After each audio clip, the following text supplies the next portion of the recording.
We're going to get started here. Thank you everyone for coming out to this momentous event of Propeller having a space to call their own after 29 years.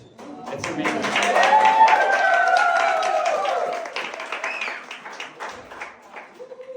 Too rare.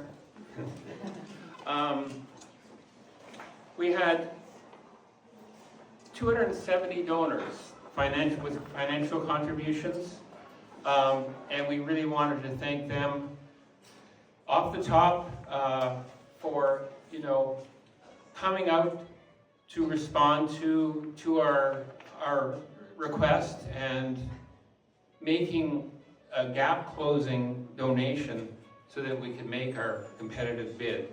And thank you guys so much. We were quite overwhelmed with the number of donors that actually came out. We have good friends, we've been around for many years, and they stepped up, and again, thank you so much.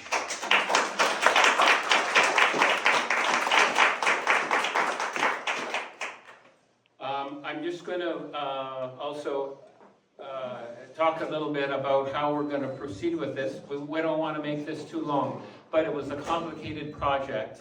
And because of that, there was quite a few that were involved with it, and we want to, of course, acknowledge their, support. First and foremost tonight, we're going to have Councillor Bravo is here tonight. Fantastic. Thank you for coming out. We're going to have her speak tonight first off, and then I'll speak a little bit. I want to do some acknowledgements with some of our external contacts that we worked through over the last year and a half on the project. Then we'll have some of our board members speak and an honorary member. They want to talk also a little bit about how it relates to them here at Propeller, but also acknowledging a lot of the internal support that we had within our own membership. It was a big project for the outside, a big project for the inside.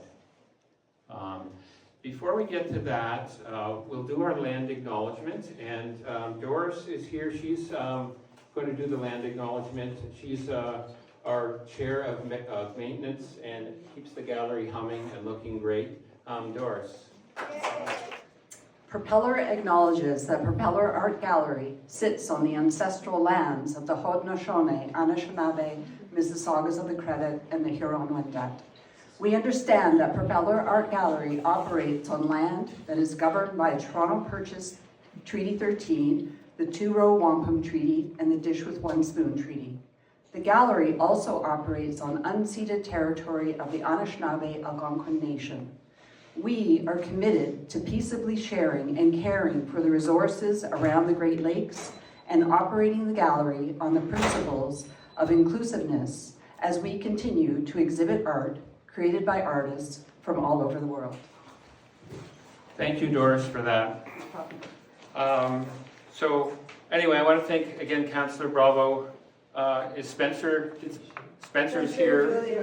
Part of our communication team. Spencer's here tonight too. Thank you, Spencer, for coming by. So I just quickly want to mention what happened. We met them, the councillor and her team, in September 2023. Things were. This whole project saving was invented over time. So at the time, there was a lot of uncertainty, but we were just very happy that they would, we'd get airtime with them. They'd listen to our concerns. They wanted to help.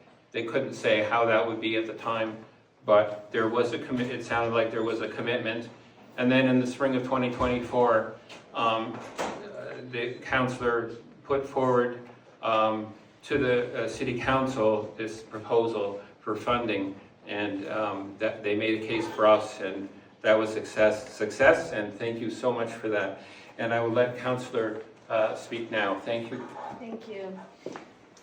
Thanks very much, Peter. I remember those days as well. I really appreciate the chance to acknowledge my colleagues Spencer, Julian, because we were absolutely committed to the preservation of this amazing space.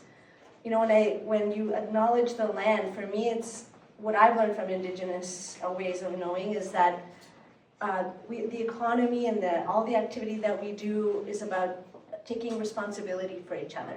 And this gallery is a core part of an entire arts ecosystem that I can say is really housed in Davenport. We have the majority, I think 40% of the independent galleries in Toronto are in Davenport. That's amazing. We could not afford to lose. And when you reached out to us, it became our mission. You remember the process probably better than I do, because I move a lot of motions. But I want to say that we understand that it took much more than just an inside support in the councillor's office, support of the mayor, and it took all of you, everyone in this room, everyone that has a stake in making sure that we have independent art galleries, and the idea of permanent social ownership, artist-based ownership of these spaces is absolutely crucial, because one thing we know is that artists need a place to create and to show and to perform, and that's what we're losing.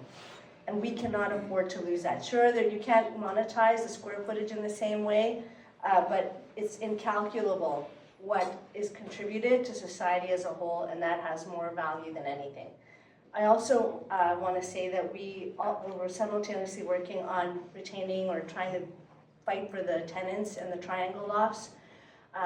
They were not included in protection when Artscape went under, and that was another labor of love. And when we came here earlier, we got to announce with the mayor that those units were also acquired for permanent ownership, affordable ownership for those artists, and the relief that they felt when they were not going to be displaced was something rewarding to all of us. It takes all of us together, and I just want to say what a privilege it is to be the servant of this community and of this arts community, and I want to congratulate all of you and Propeller for having the vision, the fortitude, and the commitment to see this thing through. Thanks very much. Yeah. Thank you.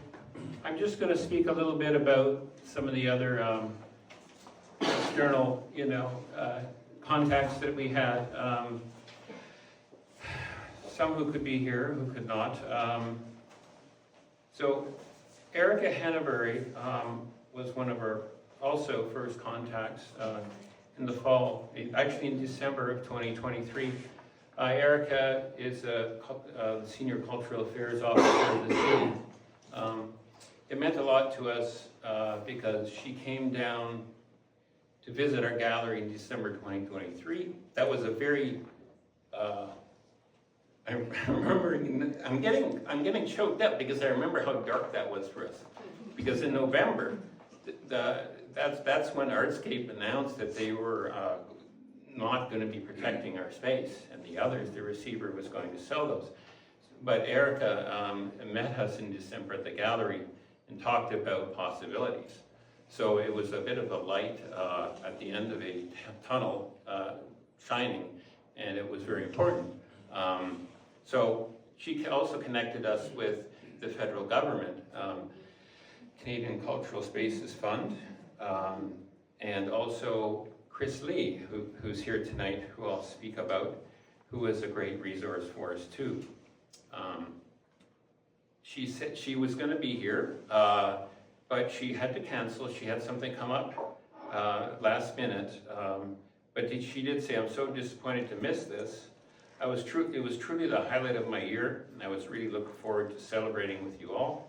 Please send my regrets and lots of love to the team." Mark, he's a senior program advisor for the Government of Canada's the Canadian Heritage, the fund, the Canadian Cultural Spaces Fund. He visited our gallery in early 2024. He helped us to navigate the application process for a grant with the Heritage. Numerous meetings. He came here once, as I mentioned, online. Very, very helpful person, thoughtful, wanting us to be successful. We just couldn't say enough about Peter, who lives in Sudbury. Anyway, he was a great help for us, and actually we're going to circle back to him in April because we want to know a little bit more. We want to know a little bit more about, these place savings that have happened. Are they informing how they're going to, what they're going to do with their program? I don't know, but we're curious. So we'll talk to him again. And he couldn't be here. He said, you were and are an amazing, diligent group. Enjoy this well-deserved celebration. I wish I could be there. Chris Lee's here. Hi, Chris. Hi, Peter. Nice. Thank you for coming.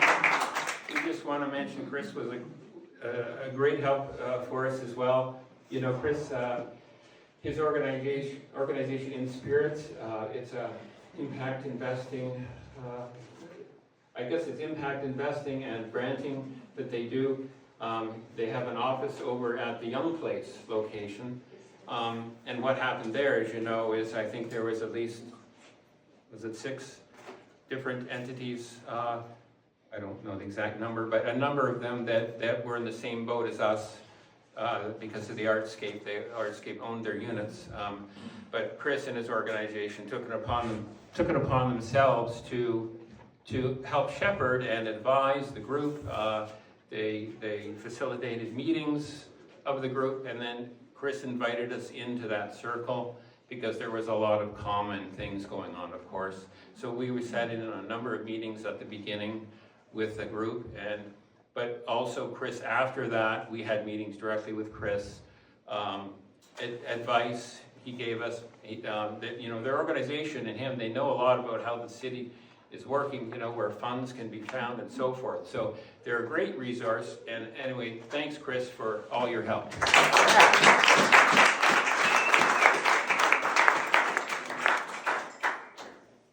And Ben, I want to thank Ben. If you've seen it, or maybe you haven't, but if you go up to Queen Street at the corner and you go west just a little bit, you'll see that there's a giant mural, a black painted mural with white lettering, Life Without Art, and that was actually conceived of by, I'll let Lisa talk about that, but 2 of our members. Ben donated the space on that building that he owned, and so it was fantastic that we could do that. As an artist organization, that's an expensive thing to do otherwise, to rent space, but we got it from Ben for free, and thank you very much, Ben.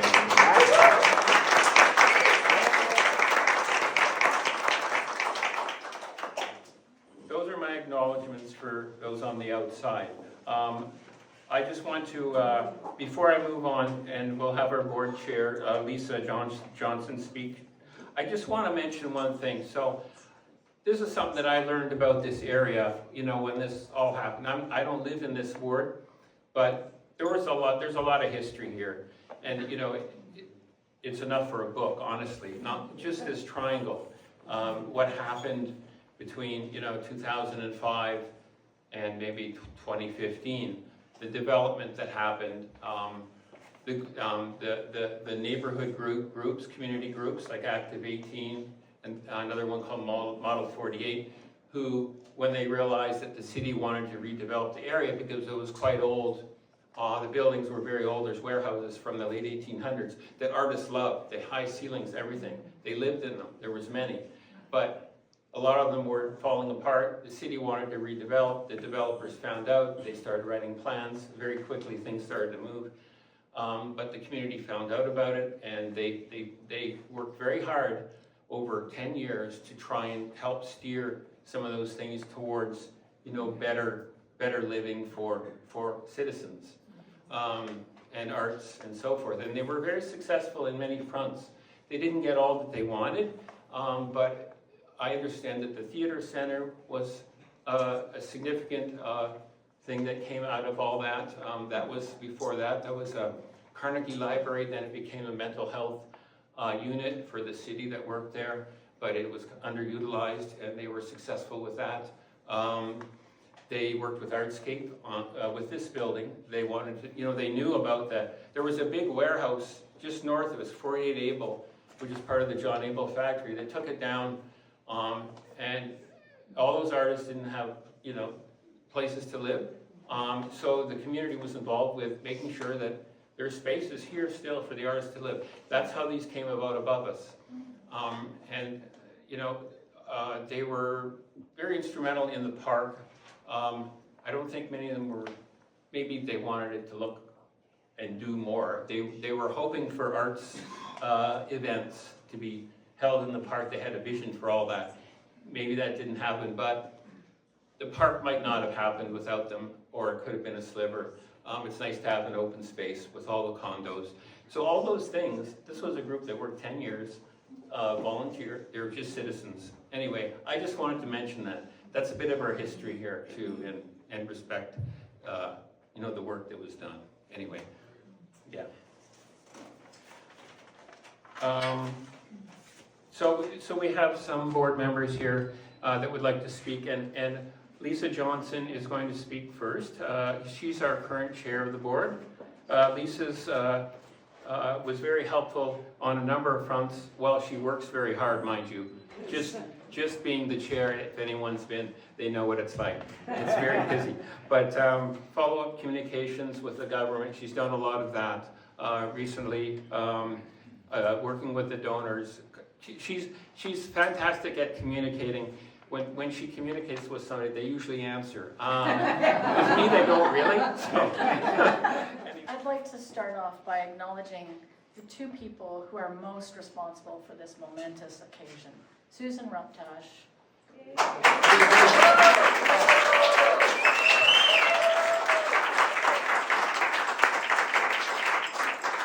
been our treasurer for the past 2 years, and Peter Friedrichsen.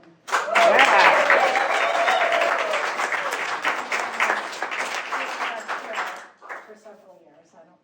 I lost track now. Yeah, it was 2 years. 2? Yeah.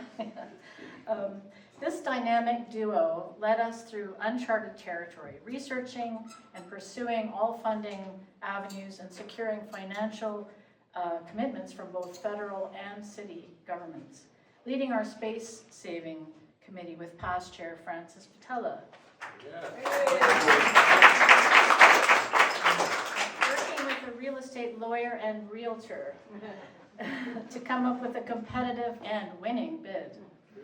Completing endless administrative tasks with receivers, lawyer, condo management, and so on to close the sale. This was 18 months of work on the part of Susan and Peter, and we thank them sincerely for having given their time and dedication to creating a lasting legacy, not just for Propeller, but for the whole city. As you can see from this Small Works exhibit, an open call community show, which we were excited to offer as a way of giving back. And there is and always will be a need for creative expression, arts, and culture. A great city knows the value of encouraging creative thinking and cultural enrichment. With Propeller's future secured, we hope to continue to provide and expand on these opportunities. Thanks to the unflappable Tiffany Wong, who helped to organize this huge outpouring of creativity by over 130 artists. We also want to pay tribute to Snaiga Salika, who rose to the challenge of vice chair after just a short time of being a member. And when the issue of Artscape insolvency came up, it was Snaiga who boldly proposed a fundraising, SOS fundraising campaign, and led the committee along with Susan, Peter, and Ruth. We would not have dreamt of so many generous donors like you if it weren't for Snaiga's initiative and tenacity. Yeah.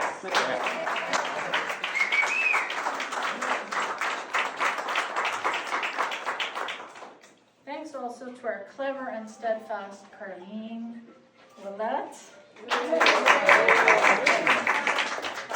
whose work as our marketing assistant helped to get the word out about the SOS campaign and everything connected to this happy ending for Propeller Art Gallery. Finally, a big thank you to K.O. Tapanainen,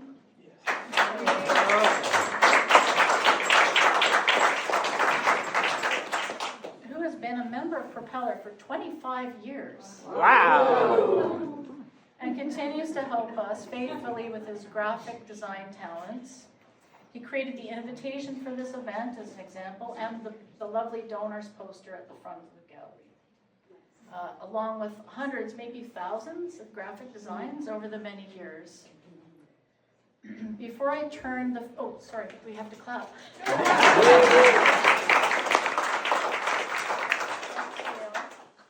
Before I turn the floor over to Susan Ruptash for further acknowledgements, please join me in thanking everyone so far.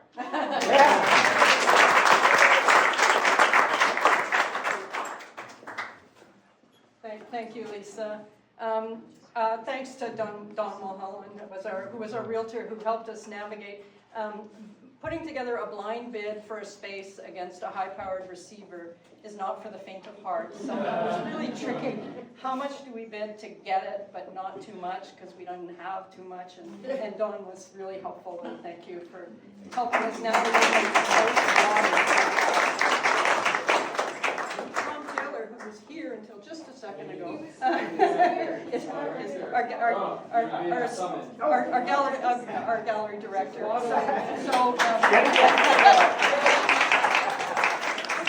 Who does everything that needs to be done at the gallery, including making sure everyone has a drink. But does so much to keep the gallery running. But makes every single member and every guest feel so welcome here. Just one particular small task to mention is helping to put together the city's press conference on very short notice. So things like that. So thank you, Tom. Ruth Maude is our chair of marketing and communications. She sadly cannot be here today, and we really, really miss her. But she's here in spirit. She helped lead the SOS marketing campaign. So under Snaga's great leadership, Ruth and Carlene then put together and made it happen. She managed our great website donors portal and all of our website things that led to the great success of the fundraising. And Ruth does so much to make this gallery a success. So thank you, Ruth.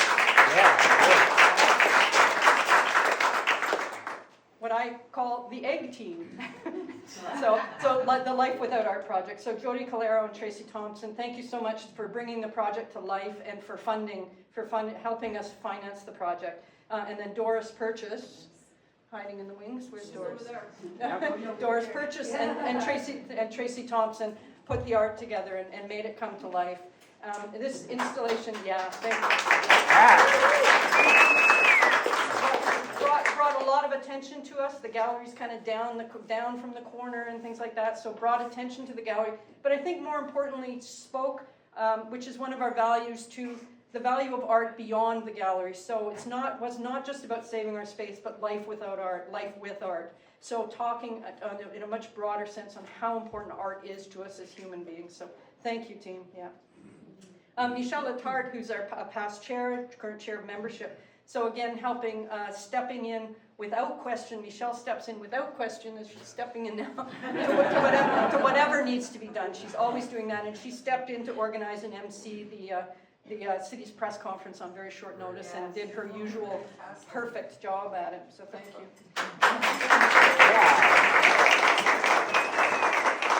I want to thank the entire board of Propeller for meeting this challenge with amazing bravery and care to preserve the future.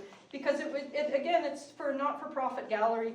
To face something like this was new for most of us, and the board never wavered. The board never wavered in its support for us to go ahead with this, and that courage and commitment I thank very much.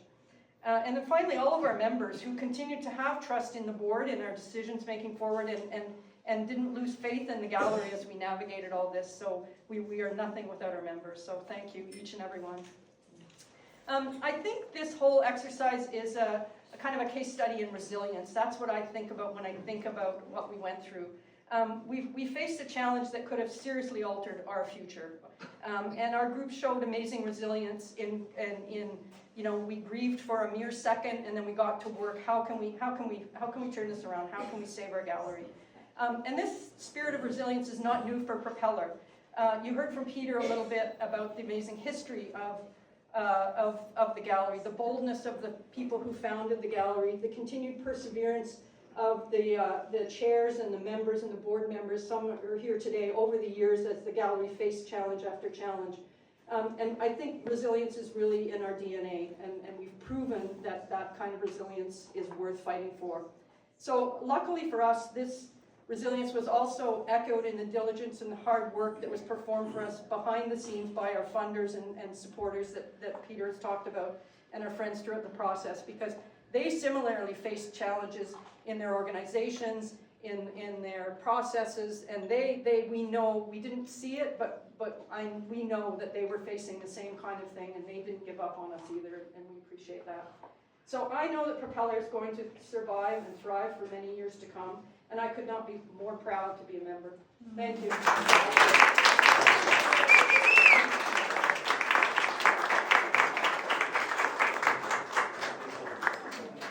Thank you very much, Susan.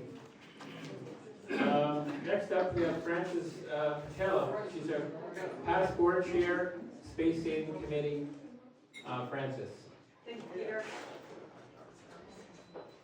I just would like to say thank you to all the former chairs. We have 4 former chairs here now, which I think just goes to show you, like, after our chairship, we're still involved, which is great.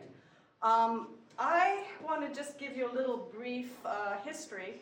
I worked with Joyce Wieland in the mid to late 90s, and she was very instrumental in politics and all sorts of community events. She was always talking to us about sowing seeds. And we tried, we lobbied City Hall because we wanted City Hall to actually purchase a building for artists. And it took a long, long time and lots of nagging, and finally they came up with Artscape, which was great for a while, but then you know the history. So I wanted to just sort of say thank you to Joyce, because she taught me how to be a bulldog. Seriously, do not give up. Yeah. Never ever give up. And we had tried a couple times actually to try to purchase a building, and we had artists like Barbara Assman leading that fight. However, it didn't work out for one reason or another, and the building that we were trying to purchase is now the Feather Lofts condos. Anyway, so yes. When I was chair here, we had a mud pit out in the front, complete and utter mud pit. We were promised by Artscape that we would have a free and clear street, but obviously that didn't happen when we moved in. And one thing led to another, and it was months and months before. And Joseph Muscat, who will talk next, basically said, we're not paying rent until that street is free and clear. Yeah. And they agreed. So when I was chair here, we had just moved in, and I was like, we were losing members right, left, and center. I thought, oh my God, Propeller's going to go down on my watch. And I thought, we can't let this happen. So we actually did a lot of group shows and reaching out to the community, because that's basically what saved us back then. So I am so happy that we're now settled. This has been a long time coming, and I want to thank all of you, because unless we have a permanent home, it just becomes like, fluff in the wind. We're like, where are we? Where are we going? So thank you so much to everybody, and enjoy. So we have 2 more speakers. Joseph Muscat was a board chair for 5 years at Queen before we moved down here. He's an honorary member, still working hard.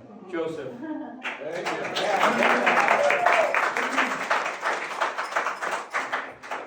I'm I'm the other bulldog.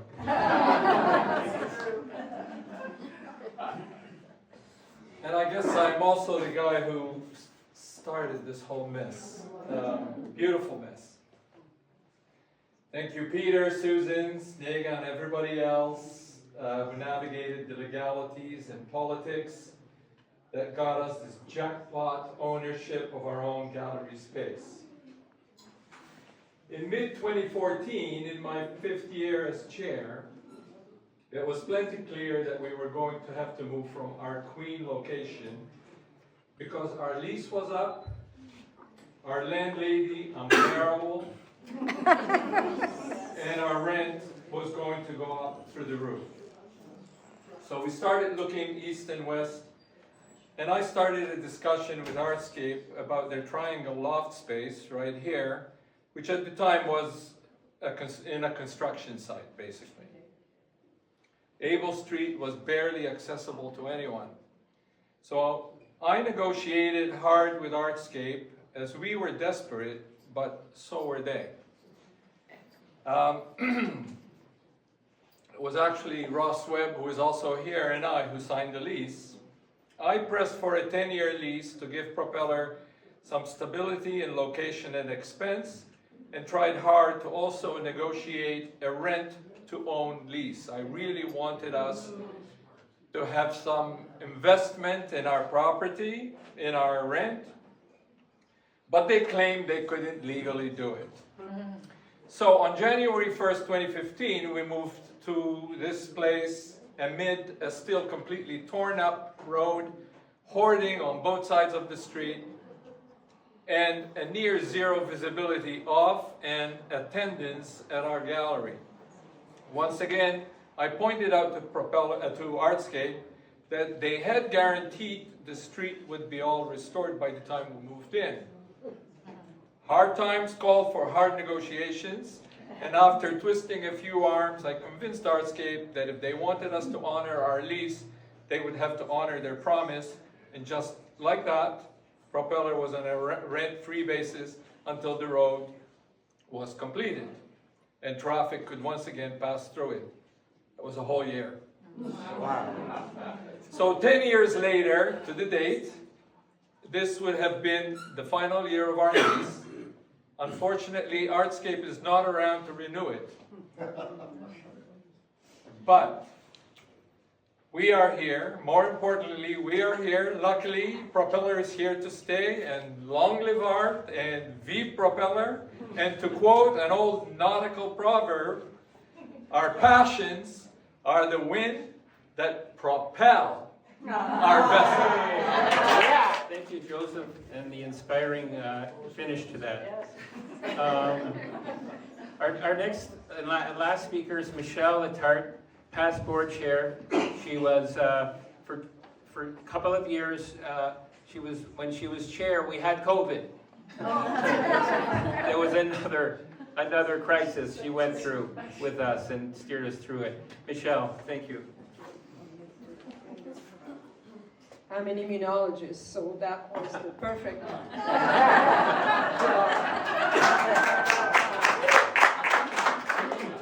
And I'm speaking today as a chair of membership, and to celebrate this owning of our space, we are launching a membership campaign, and hoping, and we have cards by the door if anybody's interested. We also have on our website all the information on how to join, and we have special treats for those who are joining. So those who are interested, and like if you look at this show, there are 134 artists in this show. So artists from the community really like to apply to Propeller for group shows. So after a few times being member of a group show, then they decide, I'd like to be a member. So you are very welcome, and we look forward to receiving your application. And to all the current members, and there are also some past members here from many years ago, we wish you all the best and congratulations. Thanks.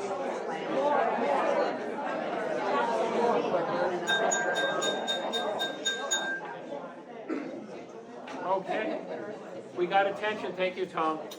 Yeah, so we've got a little plaque here. Kale got a nice design on some metal done with his design work. And then we have our own internal operations put it on a piece of tile. So I'm just going to unveil it. We're going to tack it down permanently later, but I couldn't tack it. It's going to be out. I can't see it, so you can't tack it till you know if it's square. I'm going to show you guys and we'll leave it open. Anyway, I hope you like it. It's a little small. You might not see it till you leave. There we go.